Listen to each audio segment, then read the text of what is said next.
दीपावली का अवसर आ रहा है।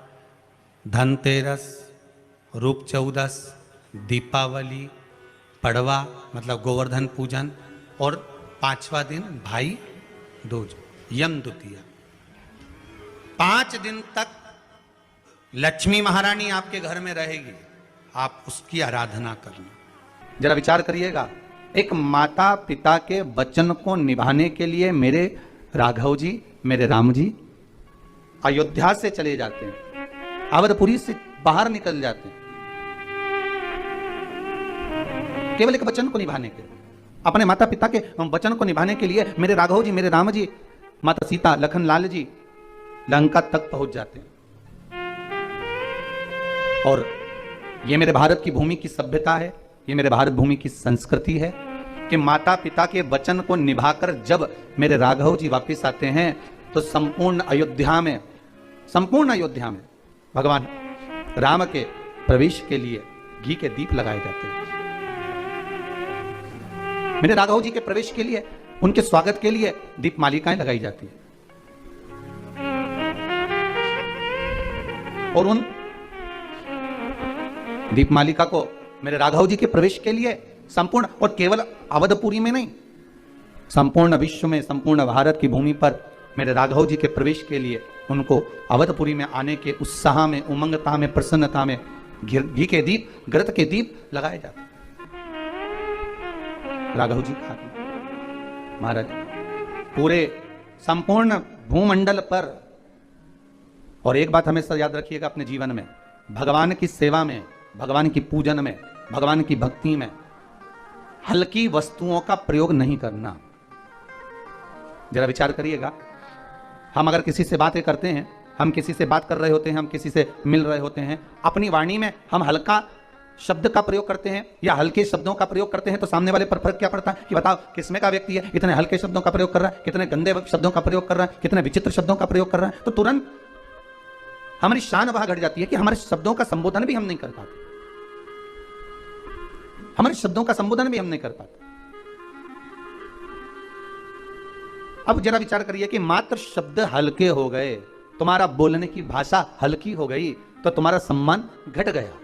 अब इस हल्के संबोधन से, हल्के शब्दों से जब तुम्हारा सम्मान घट सकता है तो जरा विचार करिएगा कि आप अगर परमात्मा की सेवा कर रहे हैं, आप भगवान की भक्ति को धारण कर रहे हैं, आप भगवान के भजन में अगर लगे हुए हैं, भगवान की चित्तवृत्ति में लगे हुए हैं और भगवान की सेवा में आप कोई हल्की वस्तु भगवान को समर्पित कर रहे हैं तो उसका कोई सुख नहीं है हमारे, उसका कोई आनंद नहीं। पहले भी कथा में कहा, आपने शिव महापुराण में श्रवण करा, जितने श्रोता भाई बहन आस्था चैनल पर कथा सुन रहे हैं इन्हें ध्यान दिया होगा, जितने फेसबुक यूट्यूब पर श्रवण कर रहे हैं, आज दीपावली के पावन अवसर की कथा जो आप सुन रहे हैं, आपको पहले भी कथा में कहा कि भगवान को एक चावल का दाना दो पर पूर्ण दो, भगवान को थोड़ा दो पर श्रेष्ठ दो। भगवान कभी नहीं कहता कि आप बहुता में दीजिए। परसों की कथा में कहा था, धनतेरस की कथा अगर आपने श्रवण करी होगी तो उसमें कहा था, कर्जा लेकर, किसी से उधार मांगकर, किसी से धन लेकर यदि आप कोई वस्तुएं लेकर आ रहे हो, कोई सामग्री लेकर आ रहे हो और वो तुम लाकर पूजन में रख रहे हो तो उसकी कोई महत्वता नहीं, उसकी कोई मूलता नहीं। यहां तो सीधा सीधा कहा गया है, मन चंगा तो कठोते में गंगा। यहां तो सीधा कहा गया कि अगर आपका विश्वास प्रबल है, आपकी भक्ति प्रबल है, आपका मन प्रबल है तो भगवान वस्तुओं से नहीं रिश्ता, भगवान तो केवल निर्मल मन देखता है, भाव देखता है, शुद्धता देखता है, आपके हृदय का आनंद देखता है। क्या किसको दिया जाए? अब देखिए, पूरे अवधपुर के वासी राम जी को घी का दिया लगा रहे हैं प्राप्त करने के, और एक चरित्र प्राप्त होता है सुंदर पंपा सरोवर का, एक चरित्र प्राप्त होता है सुंदर चित्रकूट का। चित्रकूट में मेरे राघव जी बैठे हैं, उनके नजदीक में मां जानकी आनंद के साथ विराजी हैं। लखनलाल श्री लक्ष्मण जी महाराज थोड़ी दूरी पर खड़े हुए हैं। तभी वृक्ष पर एक बंदर आकर बैठ जाता है, और वृक्ष पर जब बानर आकर बैठा, बंदर आकर बैठा, तो वो वृक्ष पर बैठा बैठा वो बानर अपनी पूंछ को राघव जी के मुख पर मार रहा है, राघव जी के मुख पर डाल रहा है।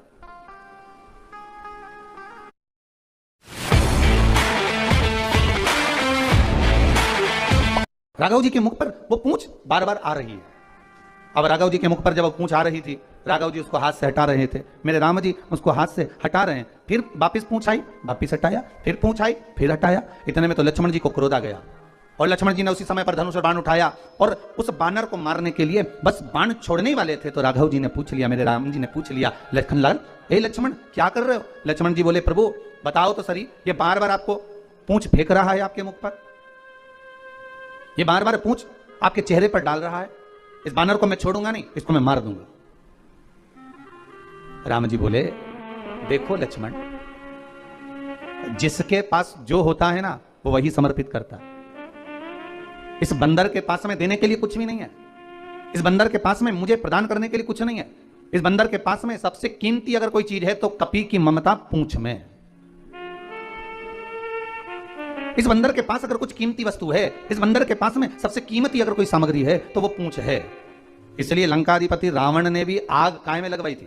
पूंछ में आग लगवाई थी, क्योंकि बंदर की जो ममता है, कपी की ममता पूंछ में, तो कपी की जो ममता है, बानर की जो ममता है वो पूंछ में होती है। इसलिए ये अपनी पूरी ममता, अपना पूरा सुख, अपनी पूरी ममता मुझे पूंछ के माध्यम से समर्पित कर रहा है। अवधपुर वासी राम जी के आने पर घी के दिए जलाते हैं और श्री हनुमान जी महाराज का चरित्र कह रहा है कि मैं राघव जी को क्या प्रदान करूं, मैं राम जी को क्या करूं।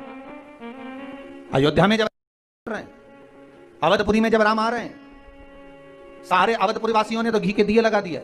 तब हनुमान जी के मन में आया कि आज मेरे राघव जी अवधपुरी में प्रवेश करेंगे, आज मेरे राम अयोध्या में आएंगे और सब दूर घी के दिए जलाए गए। भरत जी लाल सब दूर कहलवा दिए कि जब मेरे राम 14 वर्ष का वनवास करने के बाद जब वापिस आए तो संपूर्ण अवधपुरी में घी के दिए जलाए जाएं। पर हनुमान जी के मन में आया कि मैं घी कहां से लाऊं और दिया कहां से लगाऊं। हनुमान जी के मन में आया कि मैं दीप कहां से लाऊंगा, मैं दिए कहां लगाऊंगा, मैं बाती कहां से लाऊंगा, मैं घृत कहां से लाऊंगा और कैसे राम जी के आगमन के लिए अवधपुरी में दिए जलाए जाएं, मैं क्या करूं।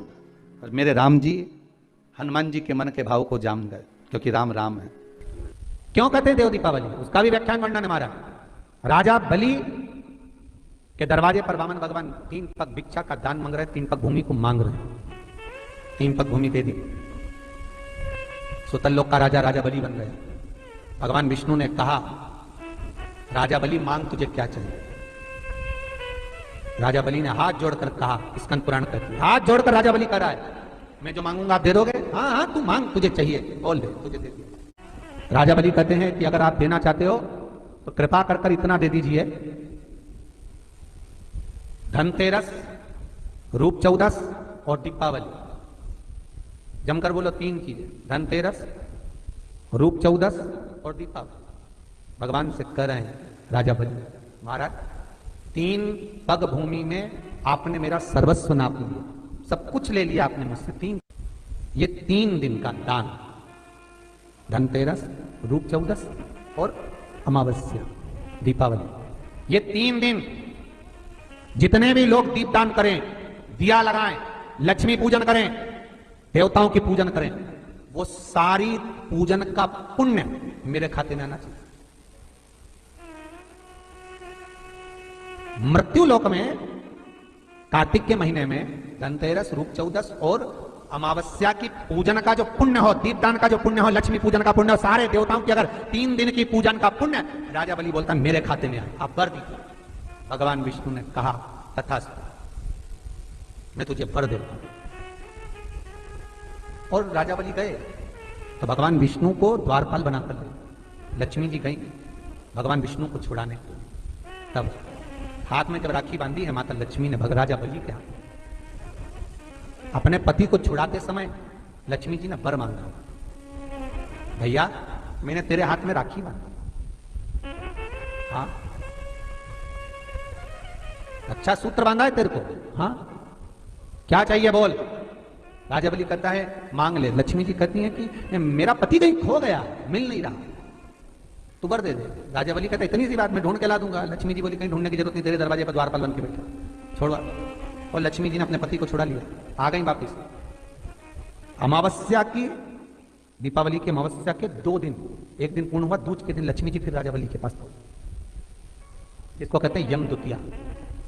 बोले बोल बहन तुझे क्या चाहिए। इतने में तो तुरंत लक्ष्मी जी बोली भैया वचन दे, जो मांगूंगी दे देगा। राजा बलि बोले मांग ले बहन, क्या चाहिए। बहन कहती है भैया जो 3 दिन का तूने पुण्य, 13, 14 दीपावली का तेरे पास में आया है, ये पुण्य मुझे वापस चाहिए, दे दे। राजा बलि कहता है बहन कार्तिक की पूर्णिमा के दिन जो व्यक्ति किसी जलाशय पर, नदी, तालाब, बावड़ी, कुआं, जहां भी जलाशय हो उस तट पर जाकर दीप लगाएगा तो उसने जो 3 दिन दान करा है उसका पुण्य उसके खाते में लाख गुना होकर चला जाएगा। लोग इसको देव दीपावली कहते हैं क्योंकि वो पुण्य लक्ष्मी जी चुरा कर लाई थी और इतनी दीप उत्सव मनाया गया था लक्ष्मी जी के लिए कि वाह रे लक्ष्मी वाह, तूने जगत का कल्याण कर दिया, तूने जगत का उद्धार कर दिया। इसीलिए दीपावली से ज्यादा महत्व देव दीपावली का, कार्तिक पूर्णिमा का